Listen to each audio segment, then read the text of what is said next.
Shalom, family. Today I'm very excited on today's lesson where we're going to discuss and talk about Hebraic love from a Hebrew perspective.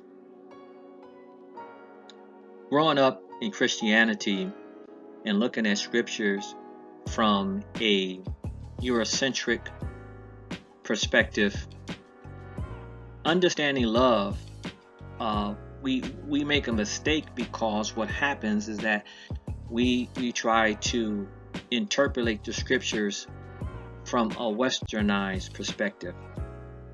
However, that's not the accurate way to interpret scriptures, because what we're doing, we are inserting a certain culture, specifically the Hellenistic culture, upon the scripture, and that's not how the way we should be looking at the scriptures. In order to get a more accurate understanding, we have to have a Hebraic understanding the culture and understanding the history and how they view certain things when it comes to the Bible. So today, I'm going to attempt to try to bring a more accurate perspective when it comes to understanding what love actually means.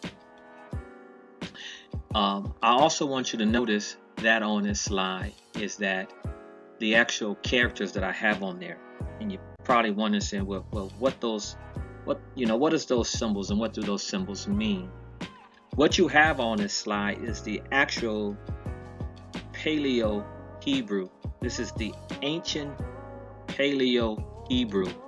So the Hebrew that we see today is what we know as modern script. And that Hebrew was developed later on. Now the Hebrew that we see today and hear today is not the actual Hebrew that was really spoken by the actual ancient Hebrews in that land, or anybody that lived in the Near Eastern culture who spoke the Hebrew language. For an example, you had the Canaanites that spoke Hebrew. You actually had the Moabites who actually spoke Hebrew. You actually had the Phoenicians that spoke Hebrew. You even had Egyptians that also spoke the actual Hebrew language. So the language that we have today when it comes to Hebrew that is actually spoken by the Ashkenazi Jews, that's not the ancient Hebrew language. It's actually called Yiddish. And Yiddish is a combination of German, where they take a little bit of the actual Hebrew and they mix it in. It's actually it's really a poor phonic sounding that we get when it comes to understanding the actual Hebrew language.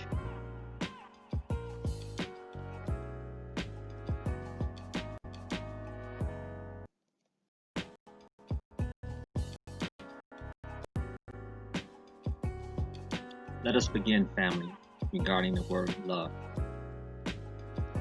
But before we get started, let me just explain to you in the Brit Hadashah regarding the concepts of love that we have been taught from a Hellenistic or a Greek perspective.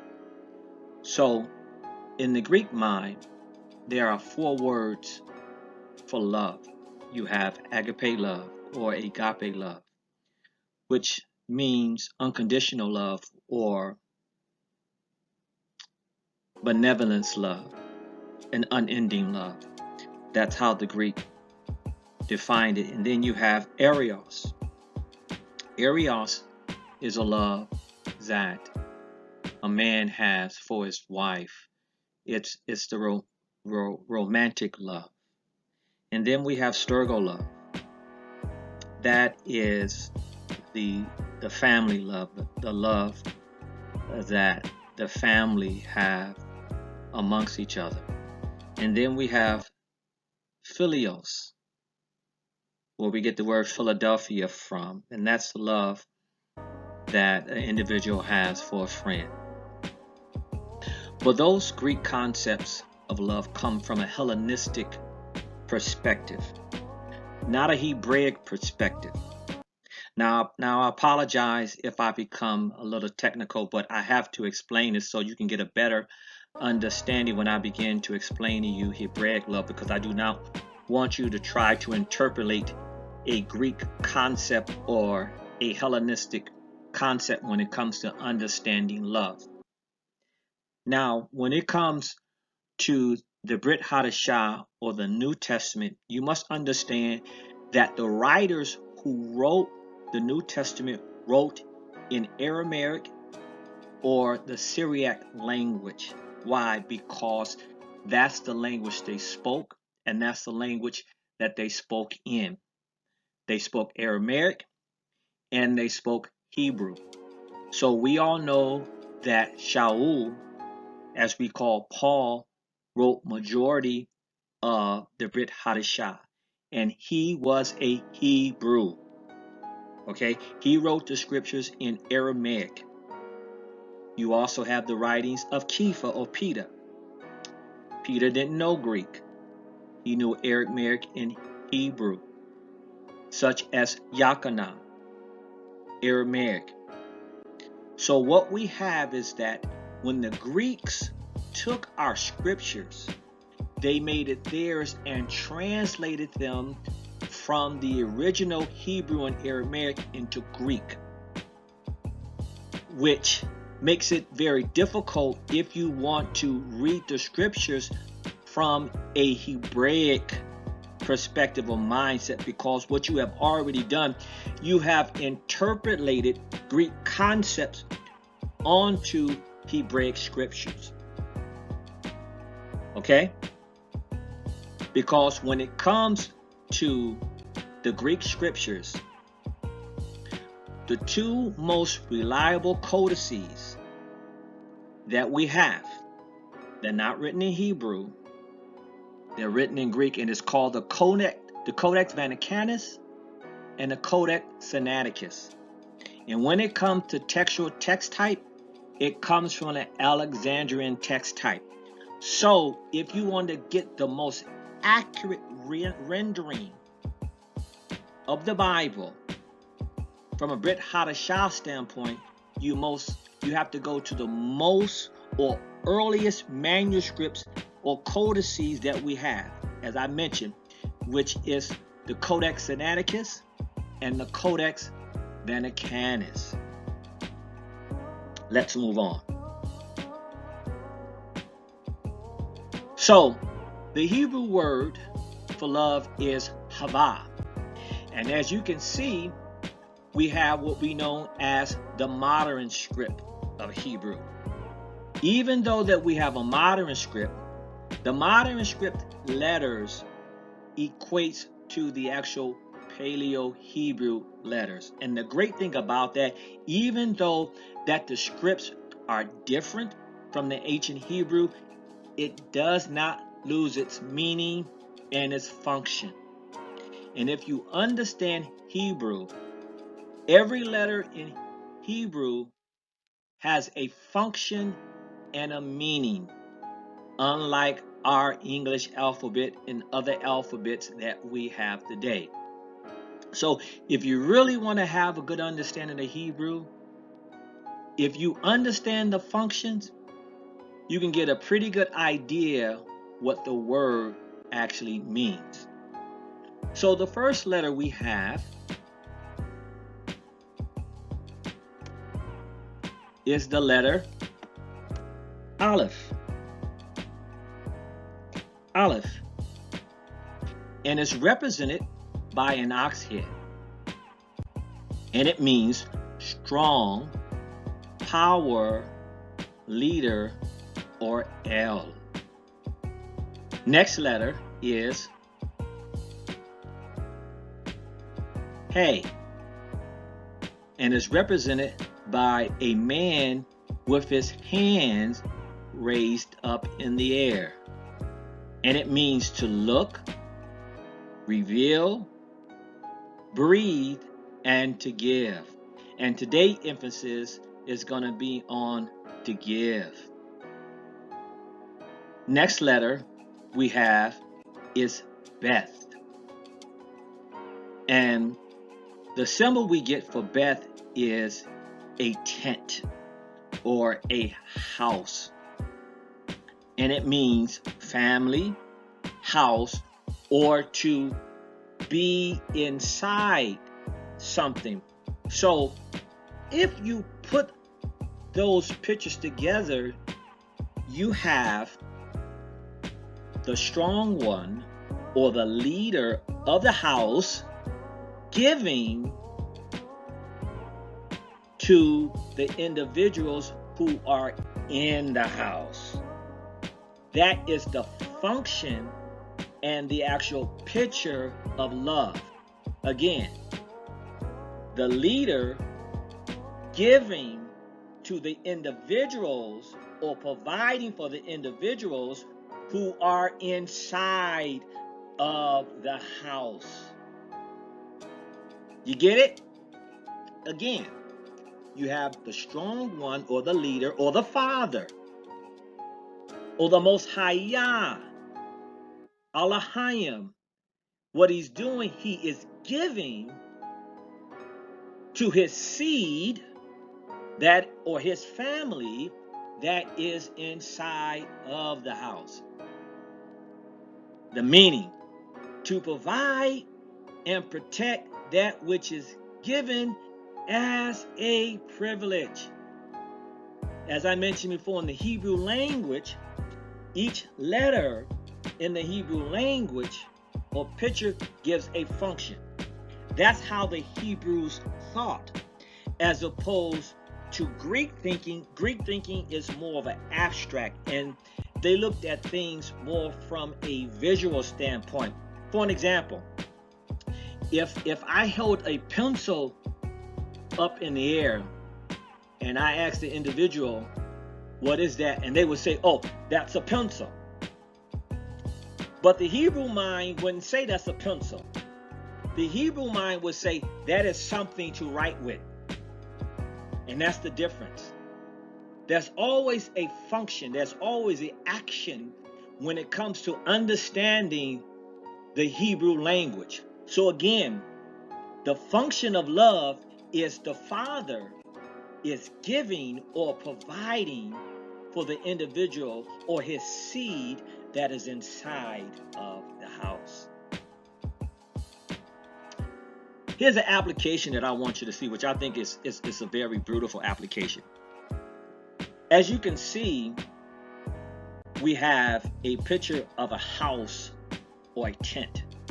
So we all know that in the Hebraic perspective, the house is divided into two sections. You have the woman's section and you have the men's section. And the man, he is always in front of the opening of the door. Why?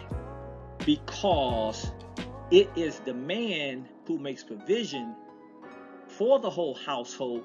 And at the same time, if there was someone who was coming to his house or tried to invade his house, he is willing to do what? Because he's the protector, he is willing to do what? He is willing to lay down his life for everybody that's inside of the house. And I don't believe I mentioned this before. The letter Beth, or the symbol for Beth, is a house, but it's also a symbol of a female's womb. The female's womb. So the father or the leader is willing to lay down his life for his seed. Another application that we will see in love is found in Genesis chapter 17, verses 15 through 16. Then Yah said to Abraham, and for Sarah, your wife, you shall not call her name Sarah, but Sarah shall be her name. And I will bless her and also give you a son by her. Then I will bless her, and I shall be a mother of nations. Kings of people shall be from her. So what you have here, you see the functionality of that love in these two verses. Notice there is a reciprocity or returning. So the Most High Yah, what he does is that he changes Sarah's name to Sarah. He extended her name, okay? He gave her something. See, love is always giving, and it starts with Yah or the Father. And so the reciprocity is that she's going to return and give sons and become a nation. So what Yah does, he gives her something, he changes her name. He actually adds his name to her. And the reciprocity of returning is that she is going to birth a nation out. Okay? So love is always giving or providing for a house.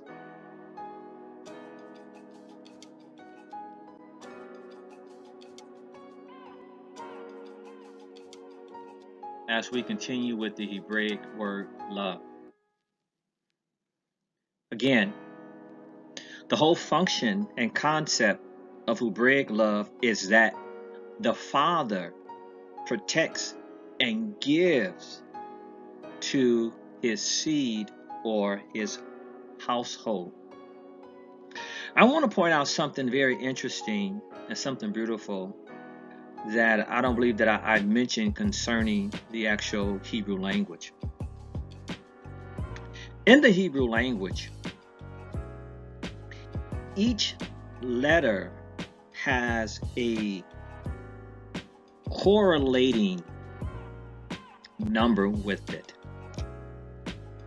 For example, Aleph correlates with the number 1 or 1,000. And as we know that Aleph stands for leader, strong one, or Yah or Elayaha. Okay? Hey correlates with the number 5. Beth correlates with the number 2. And again, Hey correlates with 5. So if you add all of those numbers up, you get the letter 13. But what I find to be very interesting is that you have another word, which is the word Ehad, which means one or means unity. And if you look at the correlating numbers, you have Aleph again, which is 1. You have Het, which is 8. And you have Dalit, which is 4. And look, family, it correlates with the letter 13. The point I'm trying to make is that without love, there will never be unity. That is the function. Without love, there will never be unity. Now again, Yah always gives first. He always gives first. Don't forget this, family. Love is all about giving. It's all about giving, but at the same time, there is a reciprocity that must take place. Again, Ehad, a unit within the whole or a unified group. Again, without love or Ahava, there will never be unity. This is what I find to be very interesting. Think about this. I think one of the misunderstood scripture that we have today is John 3:16 or Yakanah 3:16. Watch this now. For Elohim or Yah so loved that he gave. You get it? Giving always starts with Yah. He gave. Okay? So what is the reciprocity when the Most High Yah or Elohim gave his son? The reciprocity is that sons of God were produced or reproduced. Remember, when Yah extends Sarah's name to Sarah, and he said he will make her a mother of nations, what did he do? He gave, and in return, what did she do? She produced what? A nation. That's the functional representation of Yah's love. Now watch this. Now some of you understand in Hebraic culture, it was considered to be a bad thing that when the woman could not produce a seed for her husband. Now, going back to this number, 1,000. Now, not that Allah or God ends with 1,000. That means it's unending. Allah means it's never ending. Now, Yah, which represented by Allah, is always giving to Beth or to the house. Okay, is always giving. Okay, so Yah is giving. Okay, so the reciprocity that there is a return. Okay, there's a return, and there's a seed that's a return. So when the female was not able to return or give back, she felt bad. And even on the other hand, on the male side, when he had seed, and if he did not distribute it the way he should, which was also a breaking of the Torah within itself. You see the beautiful picture? Love is considered to always give, but at the same time, there's a reciprocity, there's a returning that comes along with it, family. You see the picture? Love, it's functional. It means to give. Not the Hellenistic or Greek concept where it's abstract, but Yah's thinking is always concrete. Yah is always giving. But the question is, are we responding and are we returning? The Most High Yah said, if you love me, then you will keep my commandments. What is that? That is a returning and walking out what his Torah and what his word has already said. God bless you, family. Shalom.